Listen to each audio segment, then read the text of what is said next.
So hey guys, welcome back to our YouTube channel. आज की video में हम लोग बात करने वाले हैं स्पीड की। तो जिस तरीके से आप लोगों को पता है, स्टेनो में जो है मोस्ट इंपॉर्टेंट थिंग होती है स्पीड। और अगर हमने लर्निंग कंप्लीट करके स्पीड पर थोड़ा सा काम कर लिया तो वहाँ पर हमारे लिए बहुत बेनिफिशियल होता है, क्योंकि सारी जॉब जो है वो स्पीड पर डिपेंड करती है। ओके, तो सबसे पहले हम लोग बात करने वाले हैं स्टेनो के लिए क्या इम्पॉर्टेंट है। ठीक है, तो क्या इम्पॉर्टेंट होती है? सबसे पहले होता है अंडरस्टैंडिंग पावर। ठीक है, अब यहाँ पर क्यों है ये इम्पॉर्टेंट? देखिए, जब हम लिखते हैं तो बहुत से ऐसे वर्ड्स होते हैं, बहुत सी ऐसी लाइंस होती हैं कि हमें वो पूरी तरीके से पढ़ने में उस तरीके से नहीं मिलती जिस तरीके से हम उसको लिखते हैं। ठीक है, बहुत सारे एग्जाम्पल ले सकते हैं, जैसे कहाँ का ले सकते हैं, क्या का ले सकते हैं। तो बहुत से और भी ऐसे वर्ड्स हैं जो लिखने में सेम लिखे जाते हैं, बट उसको जब हम रीड करते हैं, जब हम सेंटेंस में पढ़ते हैं तो वो अकॉर्डिंग टू लाइन वो चेंज हो जाती हैं। ठीक है, तो वहाँ पर हमारी यूज़ होती है अंडरस्टैंडिंग पावर। अगर आपको थोड़ा सा कॉमन सेंस है, थोड़ा सा आप लोग मतलब जॉइंट करके पढ़ सकते हैं कि अंदाज़ा लगा के कह सकते हैं कि आगे क्या लिखा है, उसके पीछे क्या लिखा है, तो वो लेटर क्या होगा, उस तरीके से हमें इसको पढ़ना पड़ता है।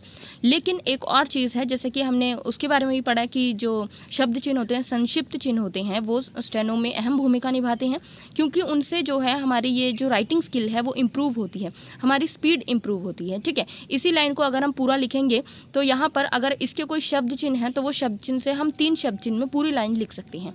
ठीक है, इतना बेनिफिट यहाँ पर मिलता है। बट अब क्या है, गति बढ़ाने के लिए, यानी कि हमारी स्पीड इंक्रीज करने के लिए जो न्यू वर्ड है वो है हमारा ये काट। तो अब इसको किस तरीके से लिखा जाएगा? देखिए, यहाँ पर मैंने 5 लिए हैं, ज़्यादा नहीं लिए हैं, 5 वर्ड्स लिए हैं, और इनको आपको एज इट इज़ याद करना है। ये कब इंपॉर्टेंट होंगे? जब आप लोगों की लर्निंग कंप्लीट हो गई है, आप लोगों की डिक्टेशन स्टार्ट हुई है। तो डिक्टेशन में बहुत से ऐसे वर्ड्स आते हैं जो बहुत लंबे होते हैं। ठीक है, जैसे कि हम एग्जाम्पल ले लेते हैं। अब अगर हमें डिक्टेशन में आ गया कुमार एंड कंपनी, या फिर इसी तरीके से और कोई वर्ड आ गया, तो हम किस तरीके से लिखेंगे? हमें उसको पूरा लिखना पड़ेगा। लेकिन अगर हमने ये वाला टॉपिक क्लियर किया है, ये हम इसका ज्ञान है हमें, तो यहाँ पर क्या है, कंपनी जो है वो क से रिप्रेजेंट होती है, तो क कंपनी को रिप्रेजेंट कर रहा है। यहाँ पर वो अकॉर्डिंग टू वर्ड चेंज हो जाएंगे। तो ये बात बहुत इंपॉर्टेंट है, ये आप ध्यान में रखिएगा, वरना बहुत कन्फ्यूजन हो जाएगी। तो जैसे कि हमने लिखा है कुमार एंड कंपनी, तो कुमार लिखने के लिए ये क, ये म र, कुमार, और ये कंपनी के लिए क लगा दिया गया है, तो ये कुमार एंड कंपनी बन गया है। जो ये एंड है इसके लिए कुछ नहीं है, ये हमारा कॉमन सेंस वाला है कि अगर हम ये लिख रहे हैं तो हमें जब वो पैराग्राफ लिखा जाएगा तो हमें वहाँ पर आइडिया हो जाएगा कि ये बीच में एंड था। ओके, इसी तरीके से अगर लिखा है बिजली कंपनी, तो ये बिजली, बिजली, और ये कंपनी। ठीक है, तो कंपनी को क जो है वो कंपनी को रिप्रेजेंट करेगा, कहीं पर भी आए तो आप लोगों ने इसी तरीके से लिखना है। इससे क्या होगा, पूरी लाइन लिखेंगे तो हमारा बहुत टाइम बचेगा, क्योंकि ऐसे बहुत सारे हम 5 करके कवर करते हैं, जिससे हमें लर्निंग में ईजी रहेगा। ठीक है, उसके बाद है डिपार्टमेंट। अब डिपार्टमेंट जो है वो ड से कवर हो रहा है, ये डिपार्टमेंट है। अब इतना बड़ा डिपार्टमेंट लिखने के लिए सिर्फ ड दिया गया है, तो यहाँ पर ये बहुत अच्छी चीज़ है कि अगर हम इनको याद कर लेंगे तो हमारी स्पीड बहुत जल्दी इंक्रीज हो जाएगी। ठीक है, तो उसके बाद है सप्लाई डिपार्टमेंट। तो सप्लाई डिपार्टमेंट अगर आएगा तो ये स और ये प ल, सप्लाई, और ये डिपार्टमेंट। तो यहाँ पर ये वाले टॉपिक हम पहले ही पढ़ चुके हैं। ये है स, प और ल जो है प के साथ जॉइंट किया, और स को भी ल के साथ बनाया गया, तो ये सप्लाई और ये डिपार्टमेंट। उसी तरीके से हेल्थ डिपार्टमेंट, तो ये ह, ये ल और ये थ, हेल्थ। थ और त जो है वो सेम बनाए जाएंगे, बस वो अंडरस्टूड है, हेल्थ और ये डिपार्टमेंट का डी। ठीक है, तो इस तरीके से ही बनाया जाएगा। नेक्स्ट है दाता, दायक और दल। इन तीनों वर्ड्स के लिए हमें सिर्फ द का यूज़ करना है।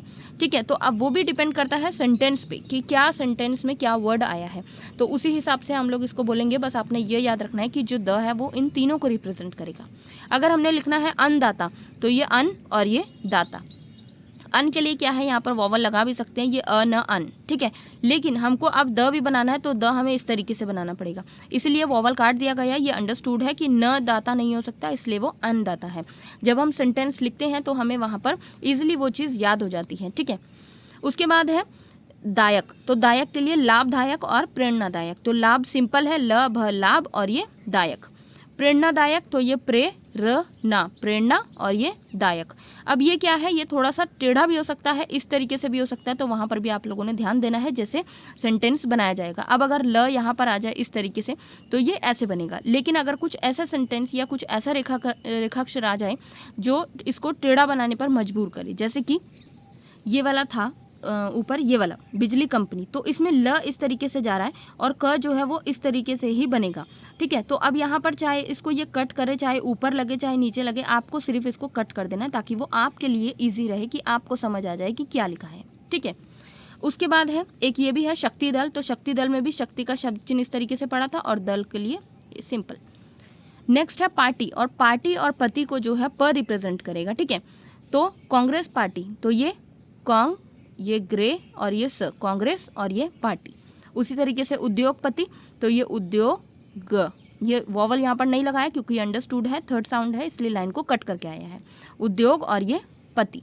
नेक्स्ट है प्रोफेसर। अब प्रोफेसर को प और र जो कि इस तरीके से लिखा जाता है ये रिप्रेजेंट करेगा। ठीक है, तो प्रोफेसर विनोद। तो अब यहाँ पर क्या करना है, आप लोगों को सिर्फ नाम पिक करने हैं और प्रोफेसर के लिए ये लगाना है। तो पहले नाम लिखते हैं द के लिए न को शॉर्ट कर दिया गया, प्रोफेसर के लिए ये बाद में लगाया जाएगा। ठीक है, उसके बाद है नीलम, प्रोफेसर नीलम, तो नी ल और म नीलम, तो प्रोफेसर इस तरीके से प्रोफेसर नीलम।